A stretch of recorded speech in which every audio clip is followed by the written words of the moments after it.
Good morning. Everyone, I think, knows who's here. To my far right, Dr. Malatras, Dr. Zucker. I'm technically a doctor also, but not really. Melissa DeRosa, Secretary to the Governor. Robert Mejica, Doctor of the Budget. Let's talk about today's numbers and where we are today. Total number of newly hospitalized is up from yesterday, but when you look at the three-day averaging of these numbers, the three-day average is down, which is good news. This is the three-day hospitalization rate. We tend not to look at any one day. Day to day, it's up somewhat, but if you look at the three-day average, it's moving down, which is good news. We talk about the apex, and is the apex a plateau? And right now we're projecting that we are reaching a plateau in the total number of hospitalizations, and you can see the growth, and you see it starting to flatten. Again, this is a projection. It still depends on what we do, and what we do will affect those numbers.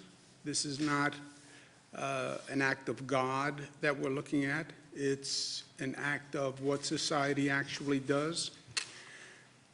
Change in daily ICU admissions is way down, and that's good news. The daily intubations number is down, and that's good news. The discharge rate is right about where it was. The bad news is 5,489 New Yorkers have lost their lives to this virus. That is up from 4,758. That is the largest single-day increase. And we talk about numbers, but that's 731 people who we lost. Behind every one of those numbers is an individual, is a family, is a mother, is a father, is a sister, is a brother. So a lot of pain, again today, for many New Yorkers, and they're in our thoughts and prayers. Many people across this country. Why the discrepancy or the discordancy, number of deaths up, number of hospitalization dropping, the number of deaths, number of losses is a lagging indicator to the number of hospitalizations, right? What happens is a person goes into the hospital. If they're treated, most of them are then released, they're discharged. Some stay, some get put on a ventilator. The longer you are on a ventilator, the less likely that you will ever come off that ventilator. And that's why you're seeing the number of deaths increase, because these are people who came in at the peak. They were not successfully treated. They're on a ventilator. The longer you're on a ventilator, the less likely you come off the ventilator. New York is still the most heavily impacted state in the nation. New Jersey, which is on the curve a little bit behind New York, is suffering. And again, our thoughts and prayers are with them. I spoke to Governor Murphy of New Jersey today, and we talked through the situation and working on joint strategies, but our heart goes out to all of our neighbors in New Jersey, Michigan, California, Louisiana. In terms of how we're operating, how we're managing the situation, as we know, the hospital system basically is a three-legged stool. It relies on number of beds, number of staff, and the equipment. Number of beds, we have started with a system of about 53,000 beds statewide. We're up to about 90,000 available beds, so we have more than enough beds available. Staff has been a problem. Staffing, healthcare staff is getting sick. They're overworked, they're stressed, they're under great emotional stress. You know, think about these healthcare workers. You're working in a hospital, in an emergency room that's overwhelmed. You're worried about your own health. You then go home. You're worried about bringing a virus home if you're infected. At home is under stress, as every home is under stress. About 7,000 new staff have been hired from the pool that we have identified. These are retired healthcare workers who came forward. These are people from across the country who came forward. The state has a pool of potential employees. The hospitals hire from that pool, and they've hired about 7,000 to date.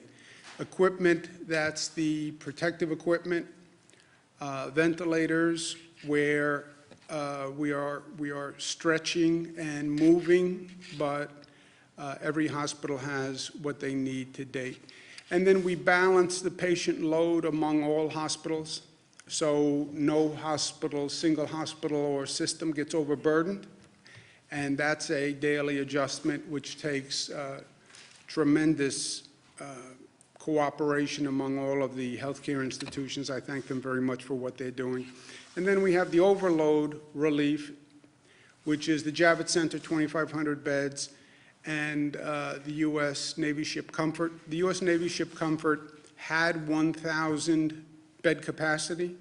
It was originally for non-COVID patients.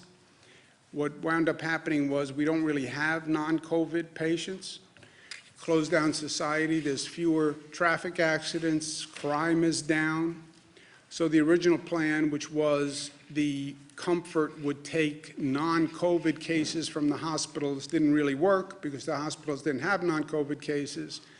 I called the president yesterday morning, asked him to speak to the Department of Defense to see if they would change it to COVID. The president, to his credit, moved expeditiously, called me back yesterday afternoon, said they would make the Comfort non-COVID. COVID. When they make that transition, the capacity of the ship comes down from 1,000 to 500 beds because COVID patients require a greater treatment area, more space, and therefore the capacity of the ship came down from 1,000 to 500. It's still a tremendous benefit. So between Javits and the Comfort, that's 3,000 beds, which is a welcome overload relief to the hospital system, which is already extraordinarily stressed. But I spoke to General Shaughnessy today, who we spoke through the Comfort and Javits. The Department of Defense has been fantastic, and the number of military personnel they have sent up here and how quickly they've sent up here, and this is a tough assignment, to run facilities this large and to come up to speed and to be handling this many COVID patients in a new startup emergency facility. This is a really difficult undertaking, and they've really been fantastic, and I want to thank them all. And I want to thank the President for moving as quickly as he did. We're working on a tri-state cooperative. As I mentioned, I spoke to Governor Murphy from New Jersey. I spoke to Governor Ned Lamont from the state of Connecticut. We coordinated the shutting down, if you will, when we did schools, businesses, et cetera, because this really operates as a tri-state area. A lot of people who live in New Jersey, work in New York, or live in New York, work in New Jersey or Connecticut. So we talk about the tri-state area, which is true, and we try to operate to the best we can as that regional collaboration, and that has been working well for us on schools, on the economy, on health care issues. We have to start planning, restarting life. We're not there yet, but this is not a light switch that we can just flick one day and everything goes back to normal. We're going to have to restart that economy. We're going to have to restart a lot of systems that we shut down abruptly, and we need to start to plan for that. And I spoke to the governors, Governor Murphy and Governor Lamont, about coming up with a regional, metropolitan, tri-state approach to do just that. How do we, when we get to that point, which we're not at, but how do we restart our economy and get everything up and running as quickly as possible? My personal opinion is going to come down to how good we are with testing. You're not going to end the infection and end the virus before you start restarting life. I don't think you have that luxury. How do you start the economy back up? How do you start getting back to work as quickly as possible? It's going to come down to testing. You're going to have to know who had the virus, who resolved the virus, who never had it, and that's going to be testing. And that is an entirely new field that we're just developing now, right? New York State developed, a Department of Health developed an antibody testing regimen that Department of Health has approved for use in New York State.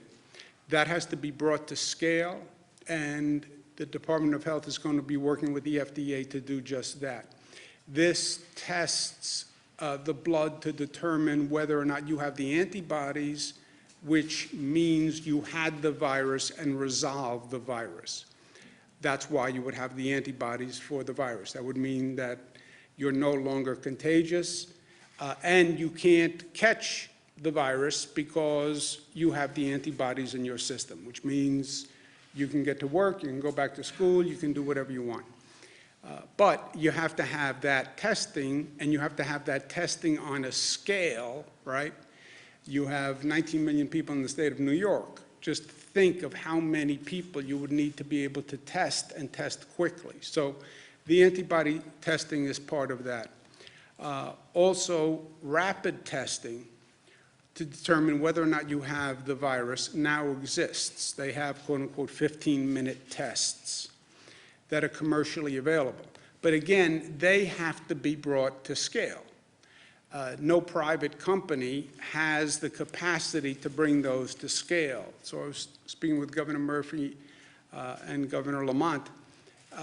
We are interested in working with private companies that can actually bring this testing capacity to scale, and to scale quickly. Because again, if you have the antibody testing, that's part.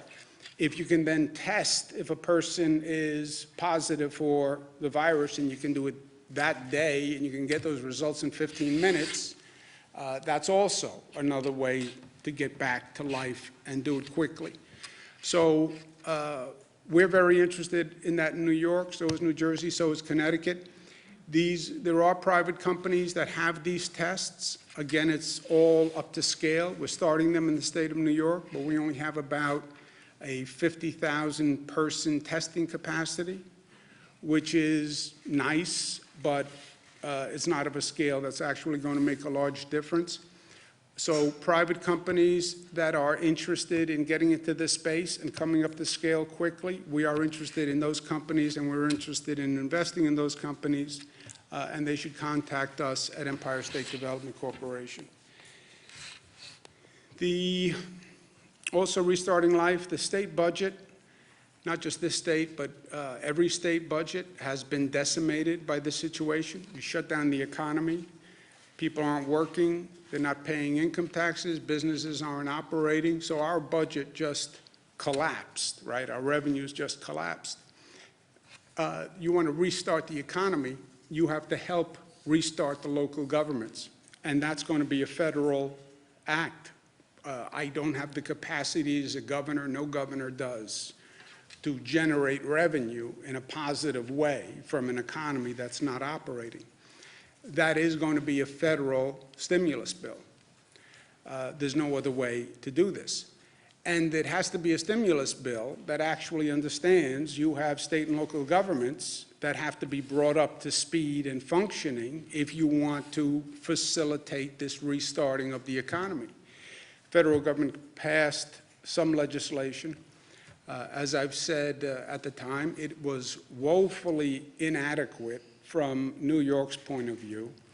We then have had some time to actually study the legislation. It actually gets worse when you read it, and it's not even what was represented to us initially. So I'm sending our congressional delegation a letter today saying the past legislation did good for the nation, I have no doubt, gave aid to a lot of people and places that needed it.